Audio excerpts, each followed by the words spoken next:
Good afternoon and welcome to the PROSPEX Energy PLC corporate update. Throughout this recorded presentation, investors will be in listen-only mode. Questions are encouraged and they can be submitted at any time using the Q&A tab situated on the right-hand corner of your screen.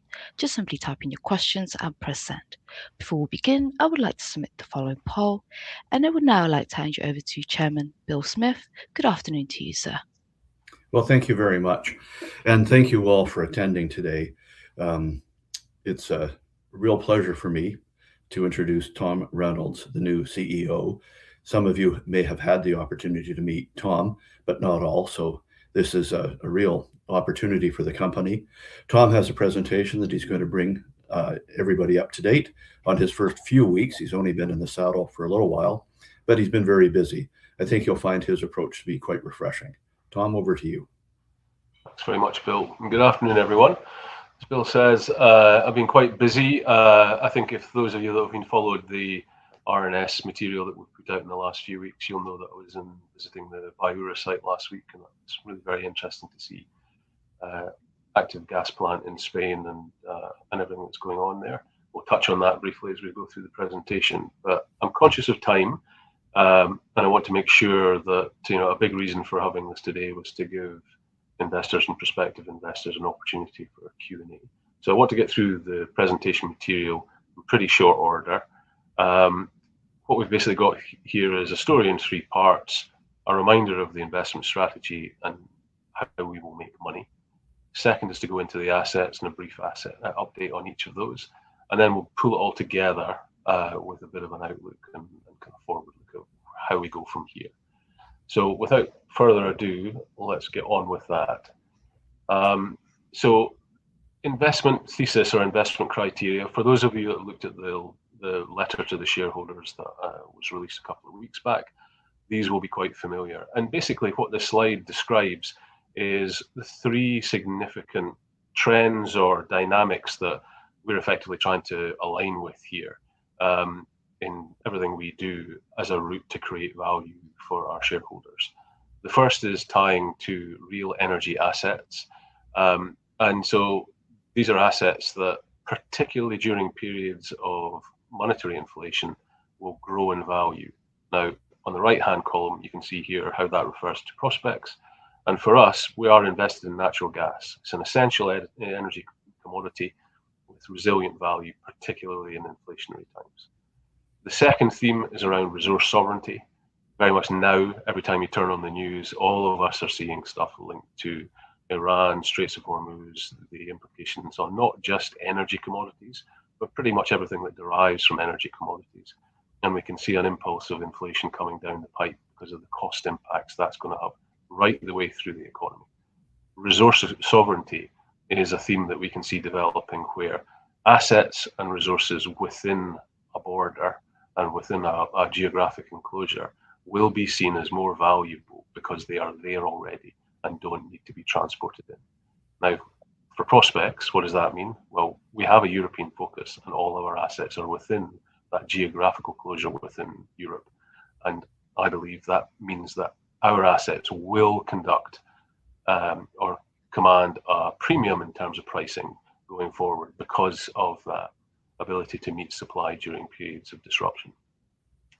The third piece is intrinsic growth options. So at the asset level, at the micro level, each asset has to have a clear way of adding value. This is not just buy something, sit on it, and hope it goes up in value. This is an active strategy involved in actively engaging with the assets we own and finding ways to grow resources and improve the value, either through de-risking, which is effectively appraisal and exploration, development, turning discovered resources into production, or effectively maximizing the value of existing producing assets through improving efficiency. And I think what you'll hear as we go through the presentation here is a very clear path in each of those assets that we already hold to do exactly that.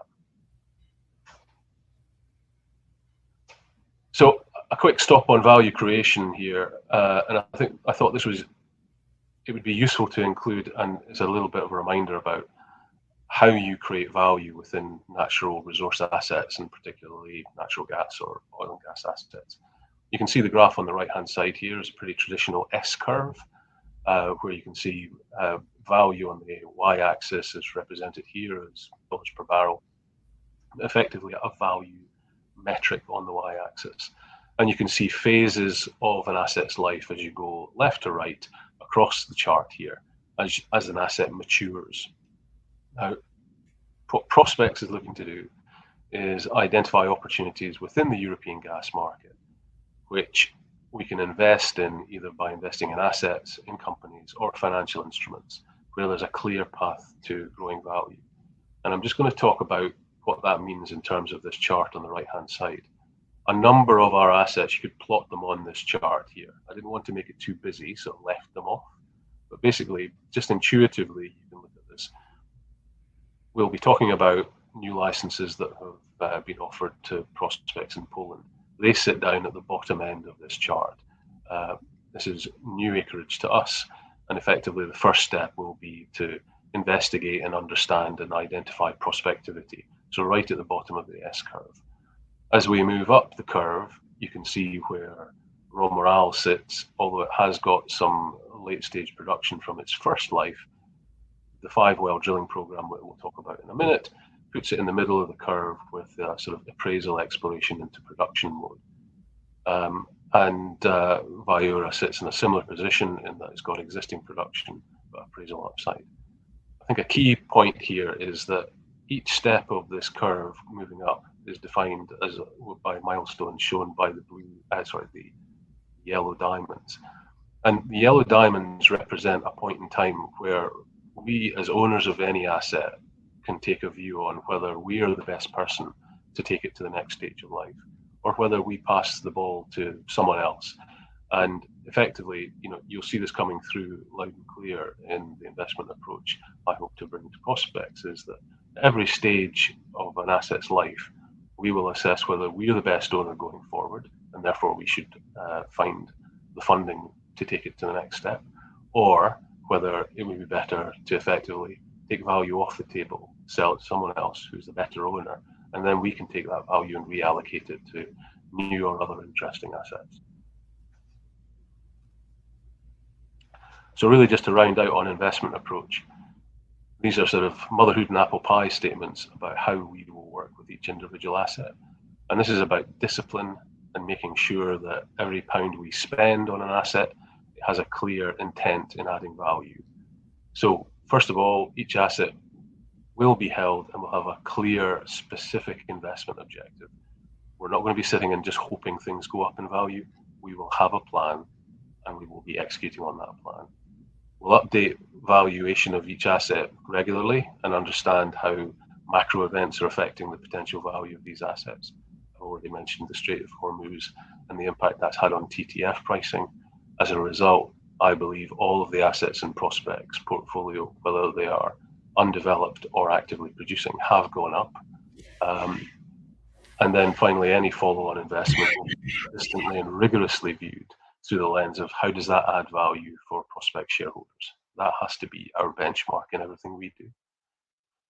So in the green boxes, you can see very clearly the risk value of any investment will be tested to make sure it adds value for you, PROSPEX shareholders. All assets are considered available for sale at any time, subject to valuation, which takes account of upside. And again, that's a statement of obvious truth given what I've already said. Are we the best owner of this asset for the next phase of its life? And if so, we should raise that money and invest in it. Or would it be better in someone else's portfolio? And it allows us to take value off the table and reinvest in our broader portfolio. And then final one here, in funding incremental investment, we'll consider all forms of finance. And I want this point to land very, very clearly for everyone here. There's a number of different ways to finance investments in our portfolio, not just issuing shares to raise equity. And certainly my job is to exhaust all of those other forms of finance before I turn to shareholders to fund activity. So a couple of quick slides before we get into the asset section. In December, PROSPEX was sitting with a very attractive set of assets, really interesting exposure to the European gas market. But as I think everybody would be aware, insufficient resources, both human and capital, to advance all of these opportunities at a pace at which the company would like. It's AIM listed, no secured debt, and a CLN raise, so a convertible loan note raise, launched in December to fund near-term investments. The assets are well positioned across Europe, with production in Italy and Po Valley, production at Viura in the north of Spain, El Romeral production to generate electricity, and then a range of drilling-based upside in its other assets. And then the two licenses that had been applied for at that point, San and Duniac in Poland. So very interesting portfolio, plugged into that European gas theme. And the board elected to introduce new leadership, which is why we're here talking today. I started on the 1st of February 2026 to introduce a new approach. Now, fast forward to today, March 2026. I spent some time with the team, with our partners, with each of our individual assets, and getting close to having a full review of all those assets and identifying a clear pathway for each. How do we get to value? Looked through a resourcing plan. What does the company need? If it was to pursue everything and do everything, then we then have to pick from that list and understand how we're going to resource it. I've also reviewed corporate and asset level costs. My job is to make sure the business operates as efficiently as possible and maximum amount of pounds go to invest in the assets. The CLN raise was closed out. For those of you following the story, we announced a final close of the CLN a couple of weeks back, where we basically held off all the money that was offered because it was oversubscribed, but that provided enough cash to meet near-term investments. In the background, I've been engaging with potential partners for Romeral. We'll talk more about that when we get into the asset section. Polish licenses, as announced earlier this week, they've been offered and accepted by the company, and the formal process will take a month or so to put those in our hands, and I'm going to expand on those licenses in more detail because I think there's a couple of very interesting opportunities for the business there. And as part of shareholder engagement, we're sitting here today, and we'll get to your questions as we go forward. So really, how does that translate into a look ahead for the balance of 2026? A few key priorities listed on the right, not an exhaustive list. We are going to be busy, but fundamentally engaging with Spanish regulators about permits for Romeral and license status on Tesorillo and Rueda de Bola. That's action one. Engage with prospective farming candidates on Romeral. This is about bringing other people's money into the asset to get activity moving. Review of Romeral drilling and development phasing and costs to optimize CapEx requirements. That's just good, solid practice. Making sure that we're using best-in-class estimates so that CapEx for that drilling program and subsequent development of any discovered resources is optimized and minimized. And then the final piece on here is engage with prospective financial investors capable of coming alongside us. So this is consistent with the comments I've already made about exhausting all and any forms of finance as we go forward. And one goal, which is in the white box here and it's highlighted for a reason, is that one of the objectives I have for this year is to demonstrate through bringing in alternative funding to you shareholders and prospective investors that activity within our assets does not automatically equal dilution. I think that's critical. We have to break that link that anything we do requires some form of raise. And that's about finding and applying alternative external funding to our assets. So I'm going to go into assets now, and we'll talk them through quickly. There's quite a lot of information here. I'm not going to talk to every bullet on every slide, but these slides will be available on the company's website afterwards. And of course, we'll be able to deal with any questions as they arise at the end. So Selva Malvezzi in the Po Valley, producing around 80,000 standard cubic meters per day at gross level. PROSPEX owns 37%. This provides substantially all of PROSPEX cash flow at the moment, and it's got an active program to plan for and drill additional wells, testing contingent resources on the license going forward. You can see at the very bottom of the slide here, there is an indicative timeline. People will be aware that there's a seismic acquisition program ran end of last year. That seismic data is now going through processing so that we can image the subsurface structures and effectively conduct well placement and design and positioning of wells to best test the resources we believe are there. The second half of 2026 is going to be dominated by finishing off permitting work, early stage well design, and also the production of a competent persons report, a CPR. So what that means is we get to the end of the year on this license, hopefully with fully processed seismic, a much better image of the subsurface. That leads into an updated competent persons report, so an independent review of the prospective resources on the license and its potential value, and also third-party regulatory approvals to move forward with an active drilling program. Now, key thing to say there is regulatory approvals.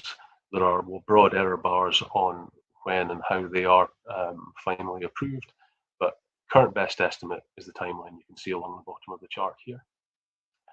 That would move us into first half design and procure for that drilling program, and drilling commencing in the second half of 27 and potentially spilling into first half of 2028. We'll come back when we tie this all together at the end, but fundamentally our core objective is to work very closely with the operator to progress the asset to the key decision point around the end of this year, looking forward to that drilling program. And I won't talk in great detail about what's on this slide, but this is basically identifies the individual targets and the volumes that will be tested during that drilling program as we move forward. As you can see on here, the totals add up to over 4 individual prospects, about 88 BCF gross and around 32 BCF net to prospects interest. So very material compared to our base, and a very material upside to pursue. Turning to Tarba, the way I think about Tarba, which is our 100% holding of an energy company situated in southern Spain in the Seville area, I think about this as 3 individual elements. The first is the electrical generation business, and this is the subject of this slide, and we'll talk about it in a minute. The second piece is the gas resources and the potential that remains to be drilled out, initially going to be tested by that 5-well program once we get permits. And then finally, the kind of higher risk but higher impact exploration potential that exists in the Tesorillo and the Rueda La Bola licenses, which we'll touch on. So starting with the electrical plant.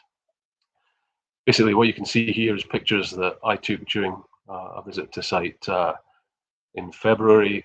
You can see, just going around clockwise, you can see one of the well sites which actually sits on the site of the electrical plant.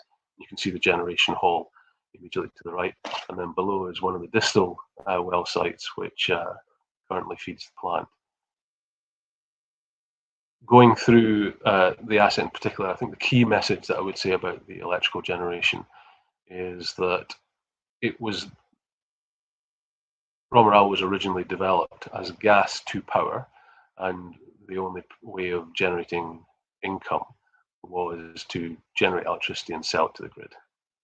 The plant had been operating on the last vestiges of the original gas development until in 2025. A transformer failure meant that generation activity ceased. Just before I began working with PROSPEX at the start of February, a rental transformer had been sourced and was installed at the site. That reinstated the ability to generate and export electricity. I wanted to make it very clear about the context we're operating in here. Generation capacity is limited by 2 factors. The first is that remaining gas production capacity from the existing wells is limited. And the second part is Spanish wholesale electricity pricing. For those, a number of you be very familiar with the electricity market in Spain, but there are large extended periods during every day when electrical prices are very low, if not zero, because of the domination of solar power on the grid, which means that there are short windows in each day where there is an acceptable price to sell electricity at, which is cash generative. When you combine that with the physical limits around gas production, it means that generation activity is insufficient to cover all of Tarba's costs. So it contributes to Tarba overhead, and PROSPEX basically has to invest on a continual basis into Tarba via shareholder loan to support the broader reserve-based or resource-based opportunity, which we'll talk about in a moment. So the focus for Tarba electrical piece is to maximize electrical generation, maximize the revenue that comes from, manage other costs to minimize those, whilst we get the whole resource play moving. And we'll turn to that now. So the second part that I mentioned at the start there of Tarba Energia El Romeral, which is the Miocene gas opportunity. And you can see here the 5-well program that has been talked about by the company for some time. The applications are lodged with regulators to drill 5 wells and also to connect to the export grid to allow direct gas export. Those 2 permits were lodged on the Minister's desk on the 5th of December. By the government's own rules, they have between 90 and 180 days to respond. However, in every case, those timelines aren't what's hit, and there is error bars on when approvals can be delivered. In the near term, our focus is on obtaining them and also on identifying a farming partner. We hold 100% in Tarba, and therefore 100% in the resource upside at El Romeral. And it gives us the opportunity to test whether farming down from 100% gives us the flexibility to bring in a partner who can also fund the initial well program and get things going. And coming back to that core principle that we started at, that displaces the need for the company to come and talk to shareholders about issuing shares and potential dilutive effects that would have. In the meantime, as I've already alluded to, we're reassessing the project philosophy to make sure it's absolutely CapEx efficient, looking at different ways to drill the wells and phasing to optimize drilling wells and hooking up very quickly to production in any success, a case for cycle time. And then also in the background, there's something to bear in mind here is there's potential value related to depleted field structures, which could be connected to gas storage sites in the future, particularly once there's a connection to the local Enigas regional pipeline, which you can see on the map as the green line that runs southwest to northeast. And then finally, just to really finish off on Tarba, Tesorillo and Rueda la Bola concessions are situated, as you can see on the map, in southern Spain. It's aerially very significant. Tesorillo in particular has a historic well dating back to the 1950s where gas got to surface. Very limited activity since then, and the licenses are currently suspended, which means we can't actually engage in any exploration activity. Our key focus at the moment is to re-engage with the regulators in parallel with all the other conversations we're having to support a potential restart of that investigative activity. And that's in line with an application that was actually made historically back in 2021 to do so.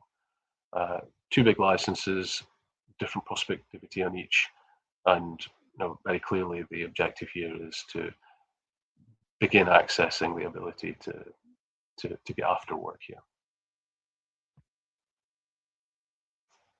Turning to the north of Spain, PROSPEX owns 7.5% in HECO Energy Iberia, which is a company which owns around 96% of the Viura concession. A key thing for people to understand here is because of the way we own the interest via that minority shareholding in HECO Energy Iberia, means that we have limited rights. We have some influence, but not control over the operational plan, and we don't have access to the level of granular cost, cash, and every other sort of data that we would have in the businesses that we directly control. A key final point to make about the way that whole joint venture structure is managed is that any cash flow arising from production net to our implied interest is retained within HECO Energy Iberia, and it's used for corporate requirements, including future capex. So when we come on to talk about consolidated cash, any cash associated with Viura is explicitly excluded from that analysis because it's not cash we can control, and it's not cash that we can actively allocate to other parts of our portfolio. In terms of a status update on Viura, at the recent visit, what struck me was this is a very well constructed, very well maintained and operated plant. In terms of the equipment on the ground, it's effectively pre-invested and ready for further work and further gas volumes to be brought on stream. What struck me was that on the 3-well site, which is situated away from the plant that you can see in the picture here, is there's casing and other ancillary equipment and consumables that would support the drilling of 2 wells. So this business is largely pre-invested for any drilling activity to come. By way of status update, we've said in the recent RNS that production trials are being carried at the moment.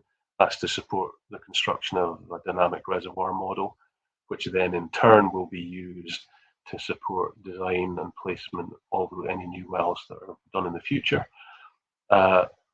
During January and February, because of the variable consolidations of those testing processes, the gas production averaged a little over 100,000 normal cubic meters per day of gas and 148 cubic meters of produced water. Now, a key thing to take away from here is that those are not indicative of a steady state operation. They correspond to states that were selected to inform the boundary conditions of the dynamic model that's being constructed. Our expectation, based on conversations we had last week at the plant, is that modelling work will have completed by the end of April, steady state operational regime established, and then we can start using that model, or our partners in HECO Energy Iberia will be able to use that model to model a number of scenarios and move forward with the design work. So flowing from that, you can see at the bottom an indicative schedule of what happens at Viura going forward. We're looking for a steady state operation to be re-established after the initial period of modelling changes that were being seen recently. Second half of this year, preparation for drill. 2027 is drilling. So a couple of key things to finish off on Viura.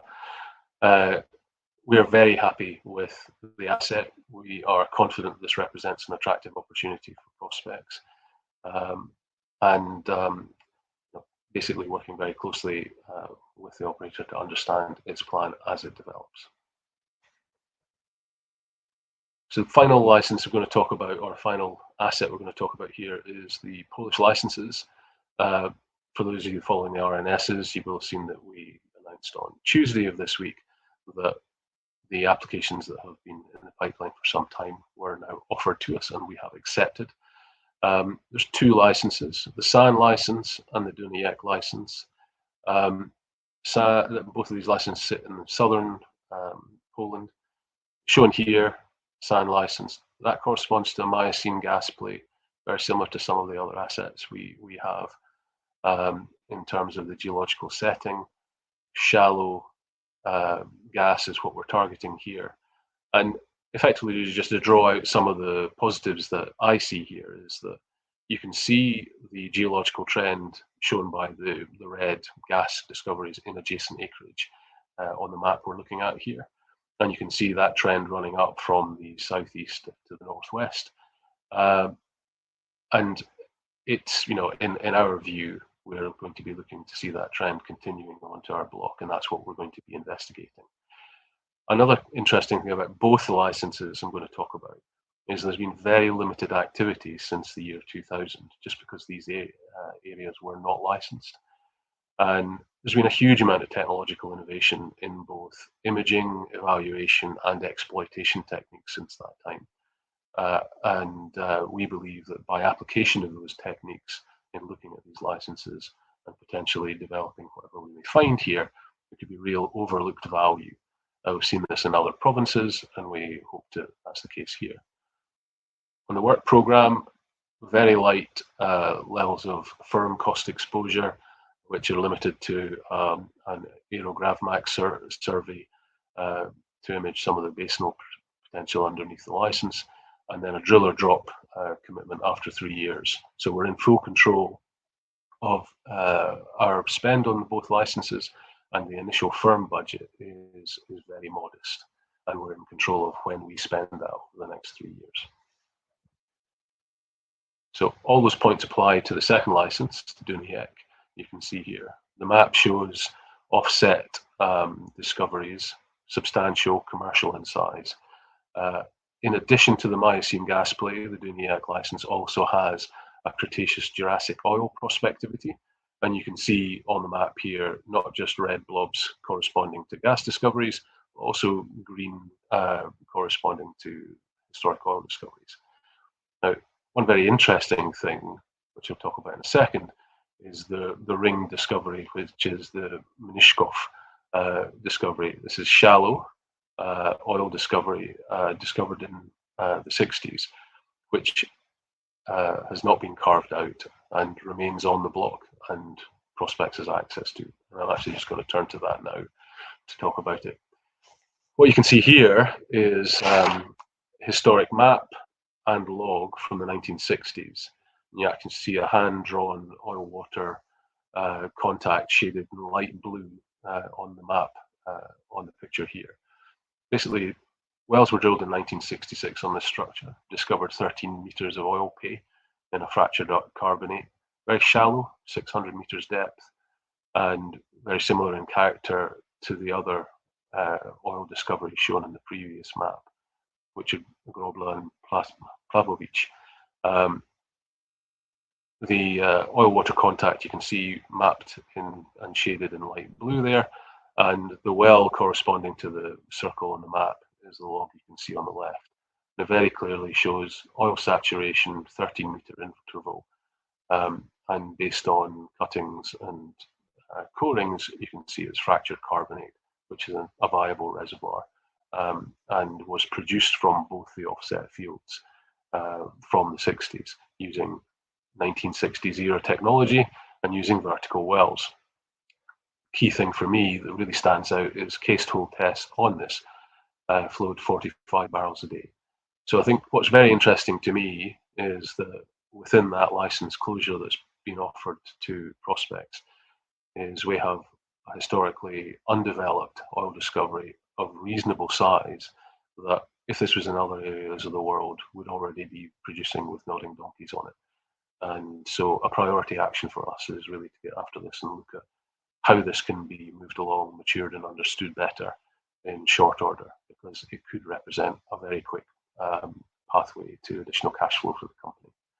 And should have said on both of these, we have 100%, so it provides us lots of headroom within which to farm down to bring in partnership dollars. Again, reinforcing that point is activity does not necessarily equal dilution.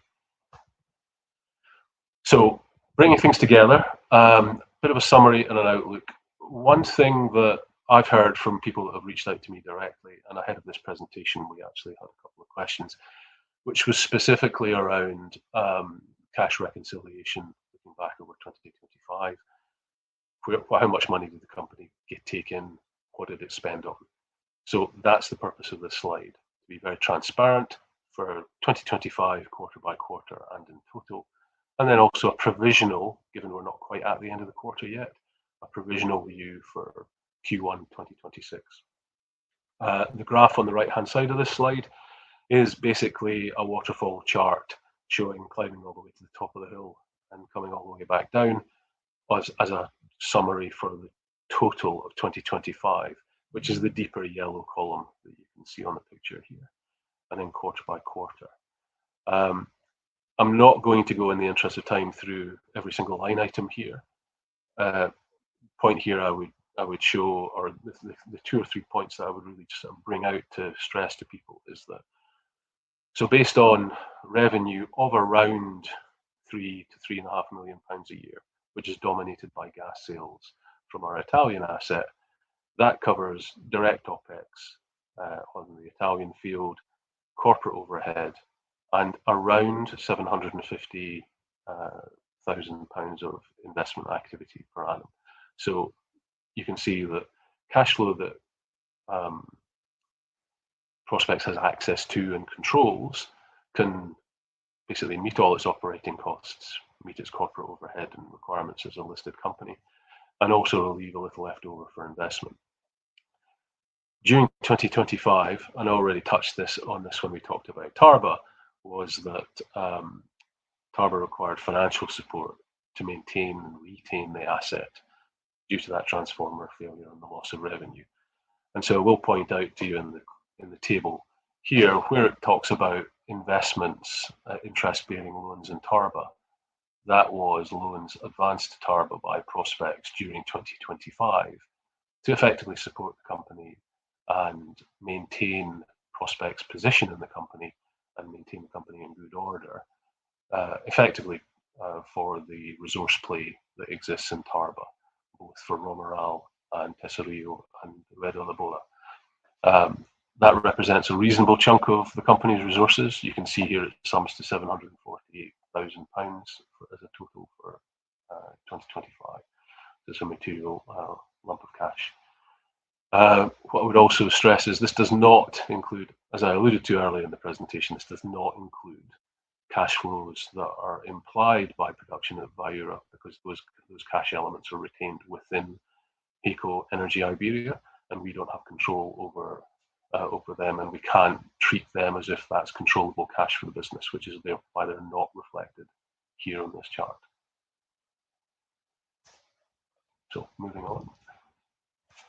A quick snapshot on reserves and resources. I guess the key thing for me as a headline here is net 2P reserves on the left, and Selva Malvezzi and Viura are currently producing. But when you look at comparing that number to the net contingent resources, and then also the best estimate prospective resources, the message I want you to take away from this is that the scale of growth relative to the base and relative to our current valuation is very significant indeed. And that's the key message that I took on when I started to get involved in PROSPEX, is that from a low base, there's a great deal of upside to pursue. How are we going to do that? Asset by asset, clear asset activity. And that's what's summarized in this chart. So 2026, assets down the left-hand column, 2026, the current year, what's our focus? 2027, what comes next? And then a recognition of how does that value actually is added to the asset, referring all the way back to that S-curve we started with. So really focusing on 2026, we've already touched on this on Romeral. It's about delivering permits, introducing a JV partner, preparing for drilling. Viura, finish the dynamic reservoir model, select drilling targets and the relevant design for that. Selva, complete the 3D seismic processing, prepare the CPR and that independent view of potential and value, and prepare for well drilling. Now, taking those three, if you look at 2027, each of those then is drilling and associated time works. Significant chunk of activity in 2027, and I see that as an asset, and I'm going to come on to that in a second. Finally, in Poland, as we've just talked about, this is about consolidating data sources from history and gathering all that together, prepare for initial survey activity, and really understand how we can potentially move forward on that undeveloped oil discovery. And basically the value delivery at each step of the game here, it comes all the way back to that S-curve. We're basically de-risking the potential in the targets on each one of these licenses and moving towards development and production. So you can see a very clear value-adding pathway in each one of these assets. So the route to value, and I kind of alluded to it as I was just talking in that slide, I've called that convergence here. At the end of 2026, we're looking at 3 of our assets that will be converging towards decision points on very significant work programs around drilling on all 3 of Romeral, Selva, and Viura. Each of those assets has a different path, chasing different targets, and a different set of funding alternatives to actually meet the required capex.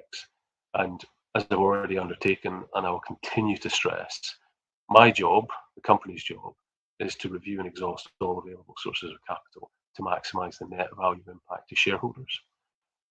What does that mean? Quite deliberately said, explosive growth in 2027 and beyond.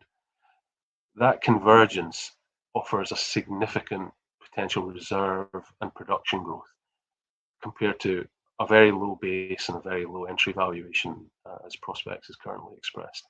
And within the European energy market and European natural gas market, particularly under current market conditions, that is a rare beast.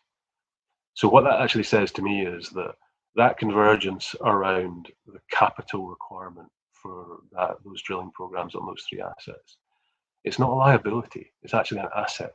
It's actually something that will support us gaining traction on investment because it's rare, it's very valuable, and I suspect it's going to get more valuable as current geopolitical matters continue to grow arms and legs. So I'm going to finish on this. Why invest in PROSPEX? New leadership, reset completed.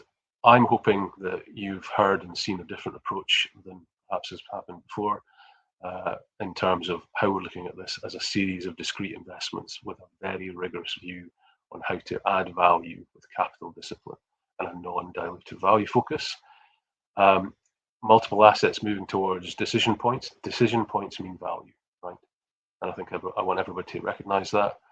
And I would finish by reinforcing that point again, a rare exposure to European gas security, and that's a commodity that's only going to increase in value.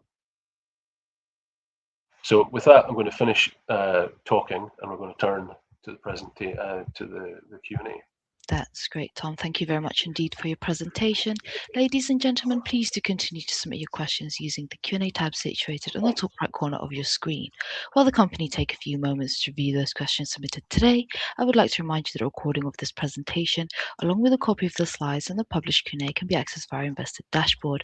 Tom, at this point, if I may hand back to you to chair the Q&A session, and I'll pick up from you at the end. Thank you. Okay. All right. Well, look, let's start off with a couple of questions here. I think some of these, we have just dealt with in the presentation, but I'll touch on them briefly. So one question here, do you see any of our assets being sold pre-drill campaigns? I think I've probably just answered that in the course of the presentation.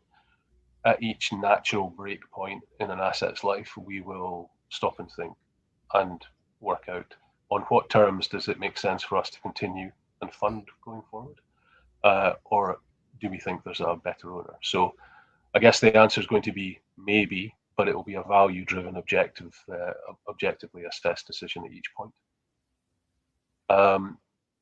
What value per share do you think we should be? I think that sort of question, I always think about it is that price is what you're offered at any given day, value is what you think it should be. From my perspective, if you add up all the component parts that we've just talked about and gone through in the presentation, there's clearly a huge amount of potential that goes way beyond where the company's valued today. I think there's a huge amount of upside. And frankly, that was one of the motivating factors for me to join PROSPEX and get involved. I think what I would refer you to is there's quite a lot of high quality broker research on the company and its assets that provide different analyses. And what we can do is we can make sure that links to that research is included in the Q&A responses for afterwards for anybody that's interested. There's a couple of questions that relate to AGM process in the summer. Bill, maybe if I could ask you to talk to those. Sure, thanks, Tom. A great presentation, by the way. So we have received a few questions about the board of directors and the AGM process. Under corporate law, Tom's required to stand for re-election at the next AGM, which will be coming up in the summer.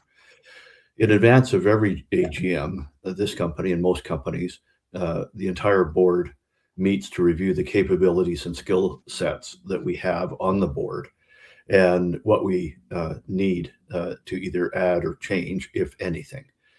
keeping in mind the size of this company, which more or less dictates a fairly smallish board. We currently have 3 non-executive directors, and Tom is the executive director and CEO.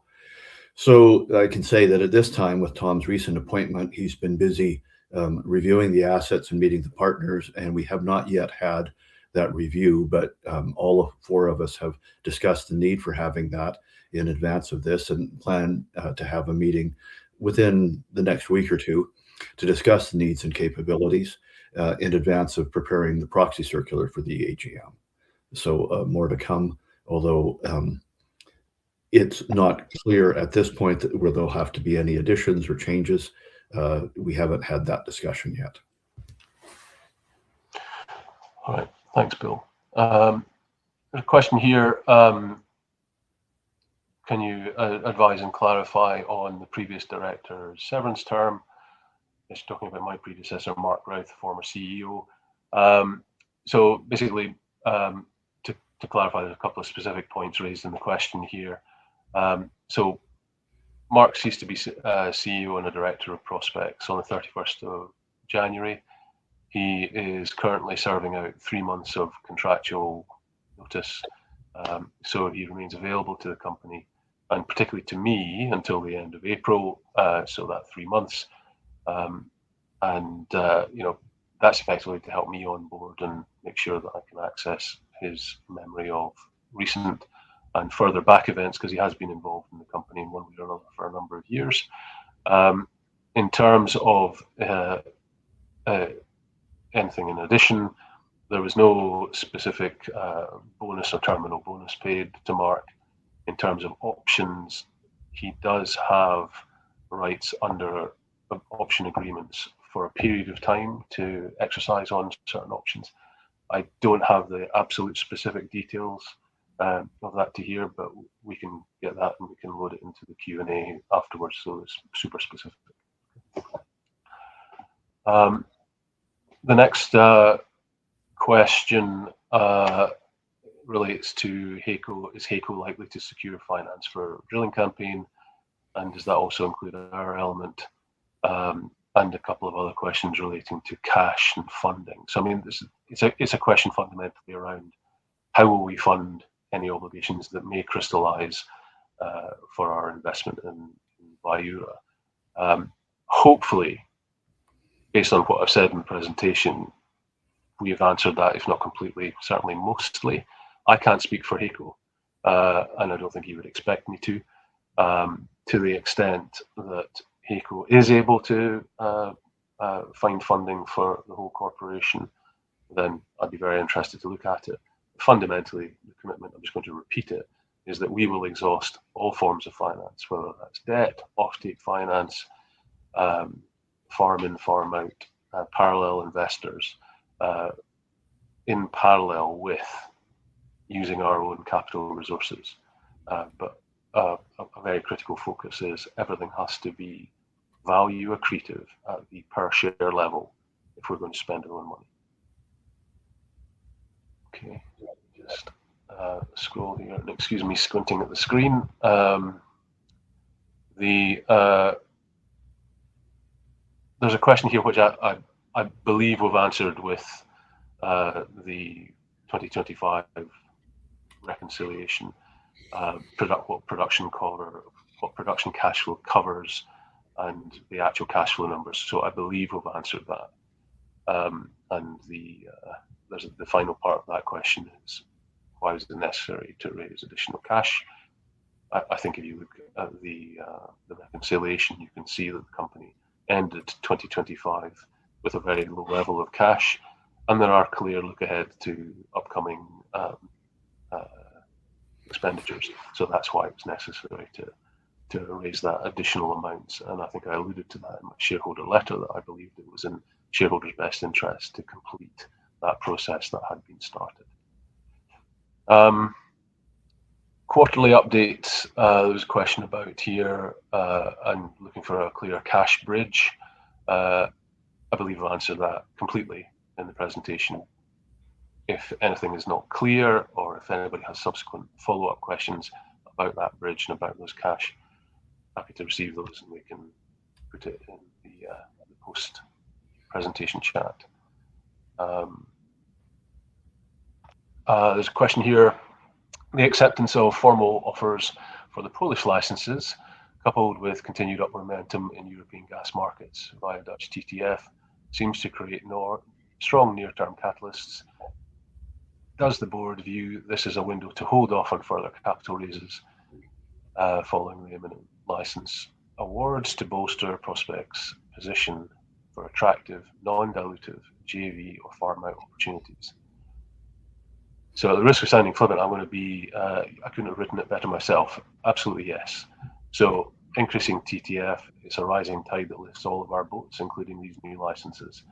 And the award of those licenses and the opportunities they present, really very interesting. We hold them at 100%. And like I've said, and this is a broken record that I'll continue to play, we will investigate and exhaust all forms of funding before we turn to spending shareholders' funds. And we'll only do so if it is accretive on a per share basis.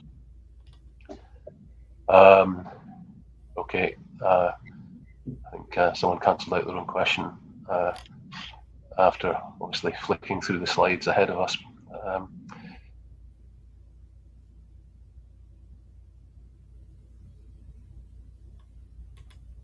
Okay, so there's a slight nuanced question here about funding, and you know, it basically says we'll look at additional sources. It acknowledges we'll look at additional sources of capital, noting that we have just closed a £2 million CLN.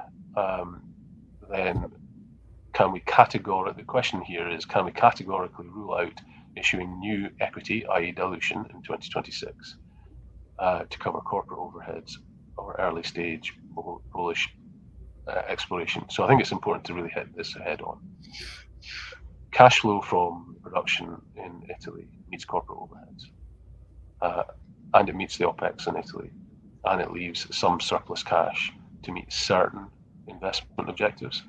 What I've said a few times now, and I'm just going to restate it, is that we will review all and any other forms of finance to meet investment objectives, whether that's parallel investment from a financial investor, by bringing them alongside us into a project, by farming in a joint venture level an asset.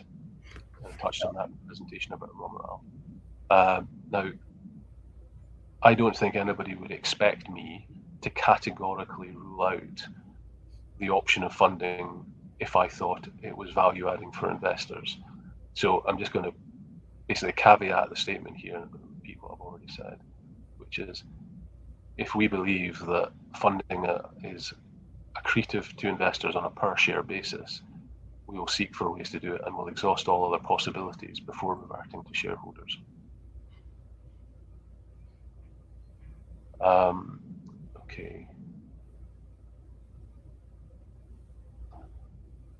There's a question about reserves and resources. Are these reserves and resources as at the end of 2025? So the reserves and resources included in there are a bit of a patchwork, because they've been put together by the various CPRs that have been prepared in the past on each individual assets. So they are not as of end 2025 time-stamped and updated. And as you can hear, there's on Selva Malvezzi, we're expecting a new CPR to be produced later this year, which will then update those numbers. So the answer is no, they're not as of end 2025. They are a combination of the various CPRs that you can access on the company's website.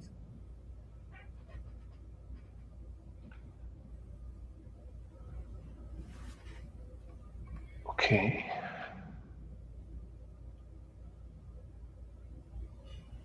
I'm just down the questions here.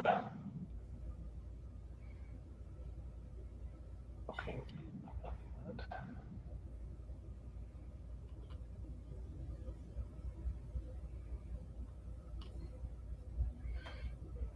So there's a couple of questions here about Viura and how it develops going forward, and a crux of each of these questions seems to revolve around when will we see net cash flow coming out of the asset.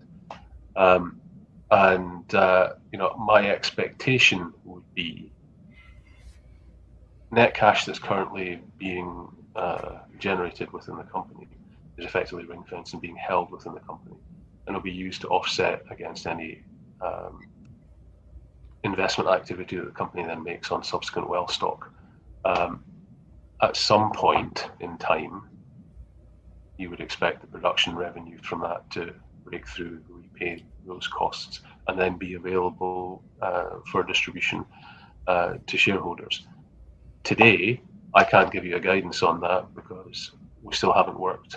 We still haven't got a clear view of what wells, when, for what targets are going to be drilled, and that's the purpose of the dynamic model I've talked about today, and that will be the subject of the drilling and well design program that that HECO Energy Iberia moves into once they've got access to that completed model through April. So, that's not particularly satisfactory. It's just reality. I'm not able to give you firm guidance, but the trajectory is clear, which is understand the asset, target and drill more wells, produce more, and ultimately turn it into a distributed asset. But I can't give you clear guidance on when and how much that will be.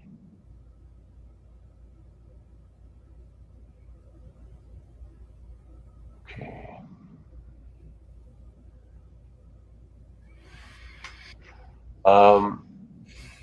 Given the presentation, do we require 2 brokers moving forward?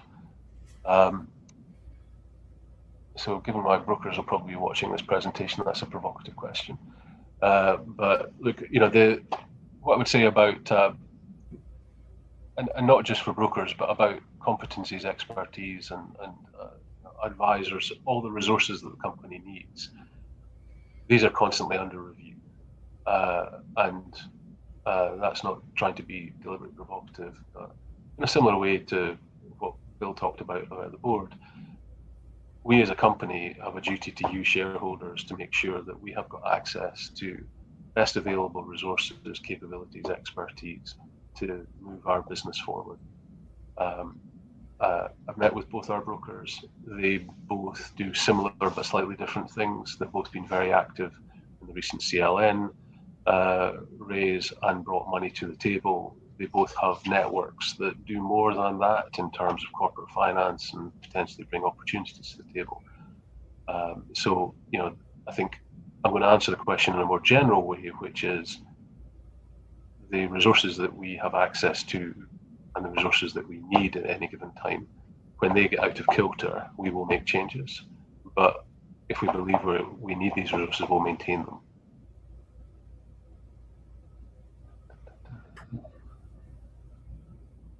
Can I check on time, Alex? When do we time out? Yeah, we've just reached the 1 hour mark, but it's up to you when you want to close the session. Obviously, we can address these questions post the meeting as well with written responses. Okay, I think so. I'm just looking at the questions here, and a few have come in the last couple of minutes, and I think we're not going to be able to get through all of them. But let's try and do a couple more, and then my commitment will be to make sure that we provide written answers to these so that they're kind of on the record.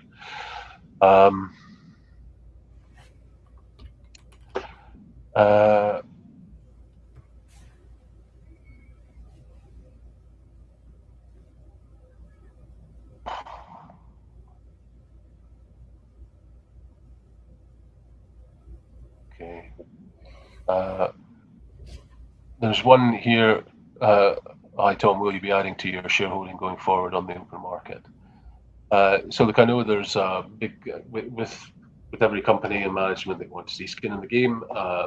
And shareholders want to see alignment. What I'm going to offer there is the terms of my appointment are very clear if you go back and look at the 6th of January RNS. My incentivization was very clearly designed in conversation with Bill and the rest of the board, to make it very clear to shareholders that fundamentally I don't get paid unless shareholders make money. And you can see that from the structure that's been put together there. And you can see that a chunk of my headline salary is effectively being converted into shares on a monthly basis. And that's effectively by through an option scheme, but fundamentally, as far as I'm concerned, I'm buying shares every month through that mechanism. So I'm already doing that. I would not rule it out, and in terms of buying shares, but to be honest, probably not in the open market. I would prefer to signal to shareholders at the appropriate point that I am supportive of any other process that the company is raising money through. If that doesn't happen, then I would not rule out buying shares in the open market. But at this point, getting into the company, understanding all the nuts and bolts and everything else. But the one thing I'll say very clearly is, look at my incentive package, look at what I'm incentivized to deliver, and be really clear that if I don't deliver value for shareholders, I don't get none of that incentivized, none of those incentives crystallize into value. So I'm very, very aligned with growing the value of the business. Certainly, I can add, being the primary individual who discussed this with Tom, that the intention from the board's review was to give Tom significant incentive based on share prices and the way the company's going to grow. Yep. I think that we should probably wrap it up now, Tom. Thank you for the presentation. Thank you, everyone, for the questions and for taking the time to learn even more about the company. And Tom has committed, as have I, that we're going to continue an enhanced shareholder communications program. And Tom, over to you for your final closing remarks. Look, I think there's quite a few questions that have come in. We'll make sure we get answers to those put through the in written form on the website here. I guess the key things that I would say from my not quite 2 months in office is I've visited our partners, our assets, teams on the ground, and I really just want to, if I was to leave you with one message, is that point about PROSPEX is a very rare beast in a very exciting energy market, being the European gas market, and it punches above its weight in terms of growth potential relative to its current size and value. That's really clear to me, and what I love about it is there's a very clear step-by-step path to add value to each one of these assets. That's my job for the next year and beyond, but that's my focus for 2026, right? Perfect. If I may just jump back in there, and thank you very much indeed for updating investors today. Could I please ask investors not to close this session, as you'll now be automatically redirected to provide your feedback, which will help the company better understand your views and expectations. On behalf of the management team, we would like to thank you for attending today's presentation, and good afternoon to you all.